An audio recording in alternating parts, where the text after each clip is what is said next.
In the future, the world is divided into two sides, the rich people on the offshore and the poor people on the inland.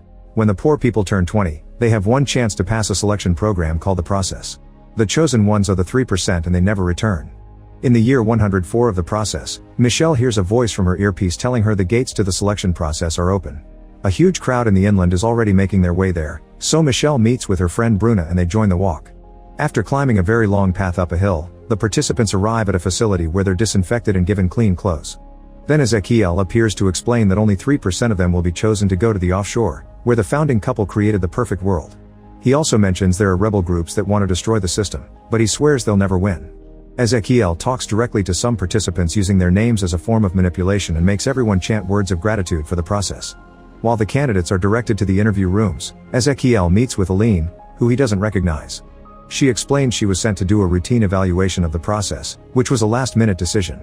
After checking her identity, he goes to complain to council member Nair, who reminds him this year's process is important than usual because for the first time in 100 years, someone was murdered offshore.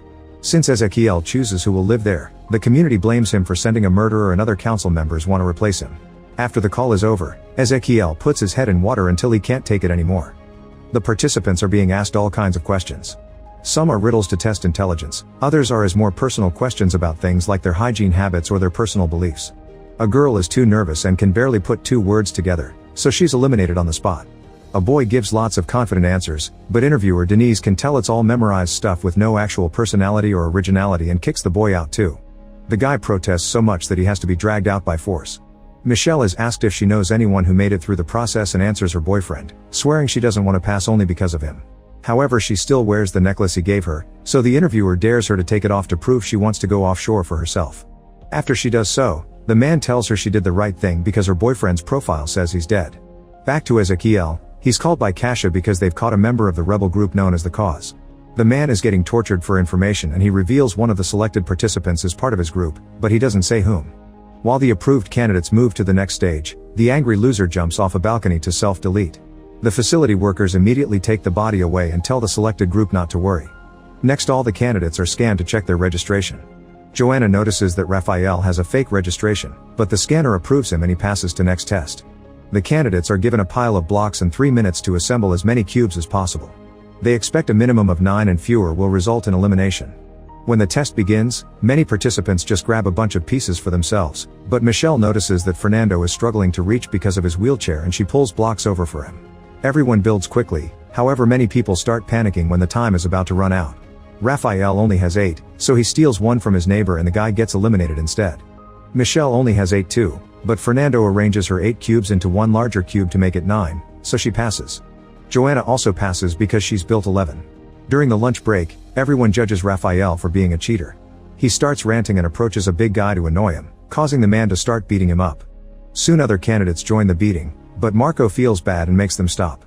After Raphael gets up, Joanna points out he took the beating to get sympathy and asks for an alliance, saying that if he betrays her, she'll reveal that he faked his registration. In the meantime, Ezekiel meets with Denise. He doesn't blame her for the candidate's death, but he still pushes her head in a bowl of water, ignoring Aline's protests. When he takes her out, he explains he does that to himself as a reminder that what they do is life and death. Denise leaves after saying she understands, only to returns a moment later to thank Ezekiel for everything. At that moment, Kasha tells Ezekiel they have a lead. Michelle and Bruna are pulled away from lunch and taken to Kasha. She covers their eyes with a black compound and leads them into a room, where she removes the compound and tells them about the mole. Their intel says this mole lives on the same block as the girls, meaning one of them must be the rebel. The girls swear it's not them, so Kasha gives them 3 minutes to confess or she'll kill them both. After Kasha leaves the room, the girls have an argument since they both keep on swearing they aren't a rebel. In the end, they agree to attack Kasha to escape. Then Michelle starts remembering all the training she received with the rebels. She never had a boyfriend, the necklace had been a random prop for a makeup story that could earn her sympathy. Michelle joined the cause because she wanted revenge on Ezekiel for killing her brother. When Kasha comes back, Bruna attacks her and immediately gets shot. Michelle tries grabbing Kasha's gun, but Ezekiel arrives and gets it first. He just pushes Bruna's body off Cassia, who now believes Bruna had been the mole. They ask Michelle to keep the secret and they send her back to the waiting room. Then Michelle finds a corner to cry in private. Next, the candidates are put through a physical examination. When it's Fernando's turn, the scanner detects the wheelchair and rings an alarm, so he's taken away. In a lab, a doctor confirms he can't feel anything on his legs and injects a green substance into a bruised area on his back. A glow appears for a few seconds, and after feeling some pain in his back, Fernando is shocked to feel his legs again.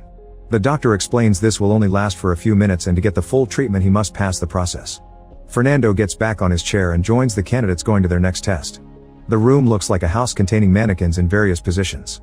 The participants are told to analyze the scene and figure out what happened to a blue mannequin, who appears in distress. While Michelle's group starts looking for clues, they keep hearing the speakers announcing what groups are being eliminated for getting the answer wrong. Michelle notices the mannequins have vaccine scars, meaning they're from the offshore. After lots of observation, Fernando shares his theory: the hostess inviting some friends for dinner because she wanted to poison the woman her husband was having an affair with. Fernando is proud of his conclusions and wants to press the button to contact the examiner, but Raphael stops him, saying that solution is wrong because the process wouldn't show them adultery and murder happening on the offshore.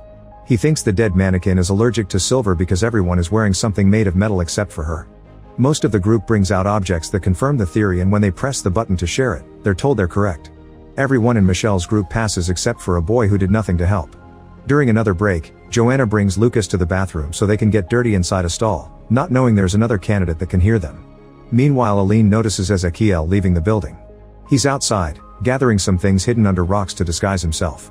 Aline uses the security cameras to spy on him and is surprised to see him in a bad neighborhood posing as a beggar. When he finally realizes the cameras are following him, he runs away, dropping a bunch of food in the process. Moments later, the candidates are divided into groups of 7 and sent to another room. There's a bag with only 6 coins, and after 15 minutes, only those holding a coin will make it through. If after 15 minutes they haven't chosen who is out, the whole group will be eliminated. Raphael immediately grabs a coin and announces he's keeping it, so Marco grabs him with great strength and forces him to drop it under threat. They keep all the coins in the bag and start the discussion. However, the argument goes on for a while and they can't reach an agreement.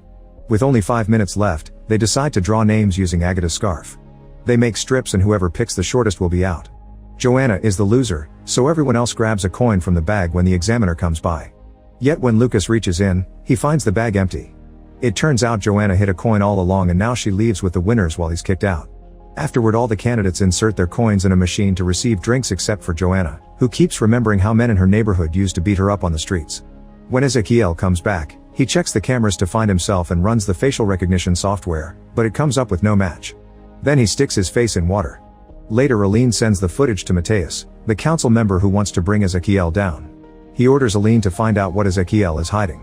At the same time, Nair informs Ezekiel that Aline is working for Mateus, so he should be careful. For the next test, candidates are called a group at the time instead of being all tested together. Those left in the waiting room watch the eliminated participants left with wet pants. Denise calls Michelle's group and explains they have to cross the tunnel as a group in 5 minutes. Inside the tunnel, they find a countdown and flickering lights that make it hard to see. Soon they start hearing voices and Fernando sees himself walking again. It turns out there's gas in the tunnel making them hallucinate, and they must overcome their paranoia to get out.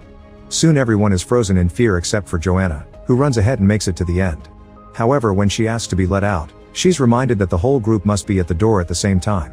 Joanna also keeps hearing voices telling her how horrible she is, but she ignores them and keeps going through the tunnel to push the others toward the door. One by one, Joanna rescues everyone, even dragging Agata by the legs. With only 3 seconds left, they put their hands on the scanner and open the door, which stops the gas at the same time. Afterward, the winning candidates are taken to dorms to spend the night. Agata is still stuck in a panic attack, but the examiner promises it'll wear off soon. Fernando and Michelle chat in private and end up kissing. While Joanna rests, she remembers the day she broke into the house of the guys that attacked her to steal a gun and a bag with supplies. On her way out, she was startled by a noise and she shot her gun. To her shock, the noise came from a toy car and she had accidentally killed a young child. In the present, Joanna notices someone moving around and follows the figure to the bathroom. When she looks into a stall, she thinks she sees the dead child. It's actually Agata, who jumps on her to strangle her. Raphael finds them, and at first he only watches, but eventually he cuts in and stops Agata just in time. Meanwhile, Ezekiel gets an alert on the computer and sees a kid sneaking around. He goes to investigate and finds the child in a hallway. His name is Augusto and he's there because he's hungry.